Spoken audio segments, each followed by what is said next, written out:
समृद्धी महामार्ग आज पूर्ण क्षमतेनं होणार खुला इगतपुरी ते आमणे या शेवटच्या टप्प्याचं आज मुख्यमंत्री देवेंद्र फडणवीसांच्या हस्ते लोकार्पण।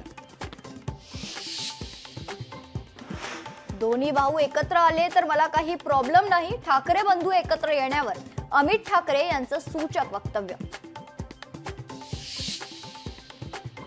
रोज सकाळी उठून कोणाला फसवताय, ठाकरेंची शिवसेना आणि मनसे युतीच्या वक्तव्यावरून अमित ठाकरेंचा राऊतांना टोला। मुंबई महापालिकेसाठी भाजपचा ऍक्शन प्लॅन ठरला। निवडणुकीच्या पार्श्वभूमीवर कार्यकर्त्यांना ऍक्टिव्ह राहण्यासोबत जास्तीत जास्त लोकांपर्यंत पोहोचण्याच्या सूचना, सूत्रांची माहिती। लवकरच ऑपरेशन टायगर पूर्ण होण्याची शक्यता, ठाकरेंच्या शिवसेनेचे 5 खासदार एकनाथ शिंदेंच्या संपर्कात, सूत्रांची माहिती। लातूरहून पुण्याकडे जाणाऱ्या खासगी बसचा अपघात, 30 प्रवासी जखमी, 20 जणांची प्रकृती गंभीर, तर सोलापूर पुणे महामार्गावरील टेंभुर्णी जवळील घटना। राष्ट्रीय स्वयंसेवक संघाच्या संघ शिक्षा वर्गाचा आज नागपूर समारोप। सरसंघचालक डॉक्टर मोहन भागवत काय बोलणार याकडे लक्ष।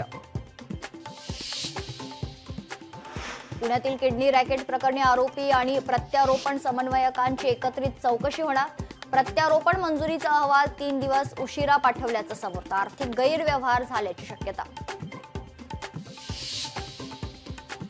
नाशिकमध्ये सिंहस्थ कुंभमेळ्याच्या तोंडावर पुरोहित संघात मोठा बदल, अविश्वास ठराव आणत सतीश शुक्लांना अध्यक्षपदावरून बाजूला केलं। चंद्रशेखर पंचाक्षरी नवीन अध्यक्ष। देशात सक्रिय कोविड रुग्णांची संख्या 4000वर, राज्यात 510 कोरोना बाधित, केरळमध्ये सर्वाधिक 1416 कोरोना रुग्ण। 4 देशांसमोर ऑपरेशन सिंदूर बाबत बाजू मांडल्याबाबत मुलगा म्हणून श्रीकांत शिंदेंचा अभिमान। श्रीकांत शिंदेसह शिष्टमंडळ भारतात दाखल होताच उपमुख्यमंत्री एकनाथ शिंदेंकडून कौतुक। जागतिक पर्यावरण दिनानिमित्त राज्यभरात विशेष कार्यक्रम, पर्यावरण मंत्री पंकजा मुंडे यांच्या नेतृत्वात गिरगाव चौपाटीवर स्वच्छता अभियान। चिन्नास्वामी स्टेडियमवरील चेंगराचेंगरीनंतर प्रचंड दुखी, बोलण्यासाठी शब्द नाहीत। विराट कोहलीची सोशल मीडियावर उद्विग्न प्रतिक्रिया।